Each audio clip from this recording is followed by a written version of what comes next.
విశ్వాసమునకు కర్త అయిన మన ప్రభు అయిన యేసు యొక్క నామమునకు మహిమ కలుగునుగాక.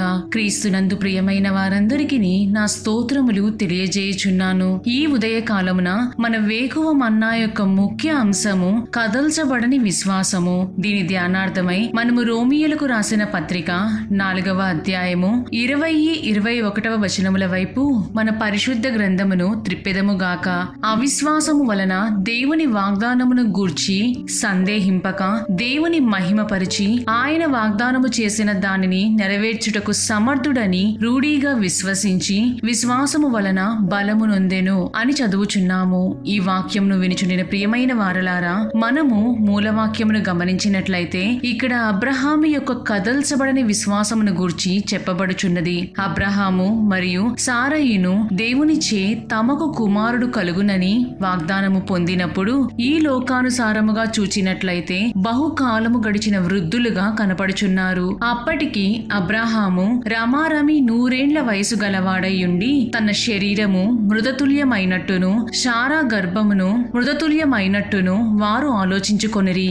దేవునిచే వాగ్దానము పొందినప్పటికీ దేవుని యందు విశ్వాసముంచినప్పటికీ దేవుడు ఒకవేళ నా దాసి అయిన హాగరు ద్వారా నాకు సంతానము దయచేయుదురేమో అనుకొని అబ్రహాము భార్య అయిన సారయి తన దాసి అయిన హాగరను ఐగుప్తీయురాలిని తీసుకొని తన పెనిమిటి అయిన అబ్రహామునకు భార్యగా ఉండునట్లు అతనికిచ్చెను. కాని ఈ లోకానుసారమైన ఆమె ఆలోచనలు ప్రణాళికలు అన్నిటినీ విఫలపరిచి దేవుని నామ మహిమార్థమై సారయి జీవితములో దేవుడు ఒక గొప్ప అద్భుతమును చేయబోచున్నారని ఆమె కూడా ఊహించి ఉండకపోవచ్చును. ఆ విధముగా ఆమె చేయుటను బట్టి ఆమె తన దాసి దృష్టికి నీచమైనదిగా మార్చబడెను. వారిరువురి మధ్య విభేదములు కలహములను పుట్టుటకు కారణమాయెను. దీనిని బట్టి అబ్రహాము నేర్చుకొనిన గుణపాఠము ఏమిటి? ఈ లోకములో ఎవరును ఆ దేవాది దేవుడైన తండ్రి చేసిన వాగ్దానమును పొందుటకు గాను మనము చేయు మానవ ప్రయత్నములు ఆ వాగ్దానమును మానవ దృష్టికి అనుకూలముగా మార్చుకొని దాని ఫలమును పొందుటయు నిష్ప్రయోజనమని ఆ దినమందునే తెలుసుకొనెను.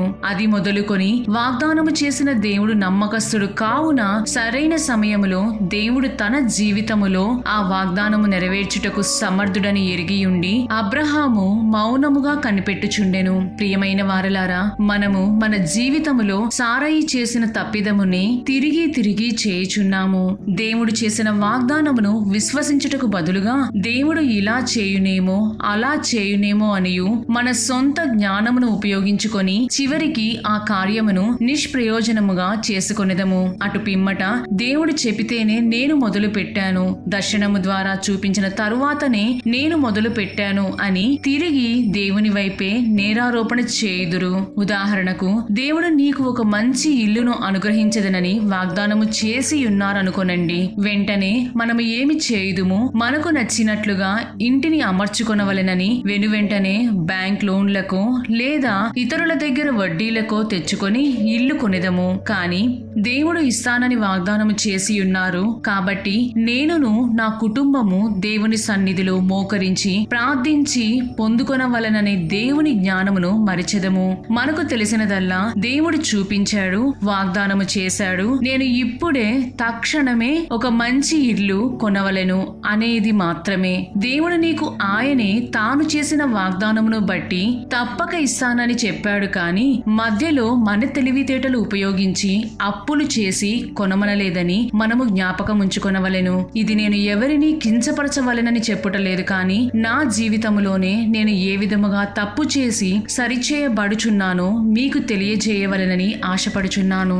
నాది తప్పైపోయినది ప్రభువా అని నేను గ్రహించి ఒప్పుకునే సమయమునకు జరగవలసిన కీడు నష్టము అంతయును నేను నా జీవితములో గత 3 సంవత్సరములుగా అనుభవించుచున్నాను. ప్రియమైన దేవుని బిడ్డ, మనము పేతురు రాసిన మొదటి పత్రిక 5వ అధ్యాయము 6వ వచనమును గమనించి తలంచినట్లయితే దేవుడు తగిన సమయమందు మిమ్మును హెచ్చించినట్లు ఆయన బలిష్టమైన చేతి క్రింద దీన మనస్కులై యుండుడి అని చదువుచున్నాము. దేవుడు మన జీవితములో అద్భుతములు చేయ నిమిత్తమై మనకు వాగ్దానములను బయలుపరచుదురు. ఆ వాగ్దానములను బట్టి మనము ఏ విధముగా విశ్వాసముతో ఓపికతోను వేచి ఉండేదమో అనునది ప్రభువు బహుగా గమనించుదురు. ఏదైనా ఫలము యొక్క రుచి నీకు తెలియవలెనంటే అది పండే వరకు వేచి ఉండవలెను. మన విశ్వాసము కూడా అంతే. ఇంతకాలము అయిపోయినది, ఇంకెప్పుడు ప్రభువా అని సనుగుట వలన ప్రయోజనము లేదు సరికదా.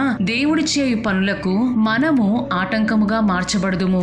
మనము ఒక మంచి విశ్వాసుల వలె ఉండవలెను, కాని దేవుడు చేయు కార్యములను అనుమానించు వారిగా మార్చబడకూడదని మరువకుము. ఆయన చేసిన వాగ్దానములను చేతపట్టి మోకరించి విశ్వాసముతో దేవుడు అది నా జీవితములో నెరవేర్చి ఉన్నాడని కృతజ్ఞతాస్తుతులు చెల్లించుము. ప్రియులారా, నీవు ఎంత ప్రయత్నించినను దేవుడు చేయవలసిన సమయములోనే ఆయన కార్యములను జరిగించుదురు. నీ కదల్చబడని విశ్వాసమును బట్టియే ఆయన అసాధ్యమైన కార్యములను, మూసివేయబడిన దారులను సరళము చేయుదురు. నీవు చేయవలసిన కార్యమెల్లా విశ్వాసము కలిగి నెమ్మదితో జీవించుటయే. ఈ సృష్టిలోని అత్యంత శక్తివంతమైన ప్రభువు నీతో ఉన్నాడని మరువకుము. ప్రియమైన దేవుని బిడ్డ, అబ్రహాము జీవితములో చేసిన అద్భుతములను ప్రభువు నీ జీవితములో కూడా చేయుటకు శక్తిమంతుడును మరియు సమర్థుడై ఉన్నాడని జ్ఞాపకముంచుకొనుము. విశ్వాసమునకు కర్త అయిన యేసు నీ యందు ఆరంభించిన సత్క్రియను నెరవేర్చుట నిశ్చయము. కాబట్టి నీ విశ్వాసమును కదల్చబడని విశ్వాసముగా మార్చుకొని ప్రభువుని నీ పునాదిగాను, బండగాను, నీ కోటగాను మరియు నీ రక్షణ శృంగముగాను చేసుకొని నీ జీవితములోను అద్భుతముల మీద అద్భుతములను, జయముల మీద జయములను రుచి చూడుము. దేవుడు ఆ విధముగా మనము కదల్చబడని విశ్వాసముతో జీవించుటకు సహాయము చేయుదురుగాక. ప్రభువు మిమ్ములను మరియు మీ కుటుంబములను దీవించి కాచి కాపాడుదురుగాక. ఆమేన్.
ఇక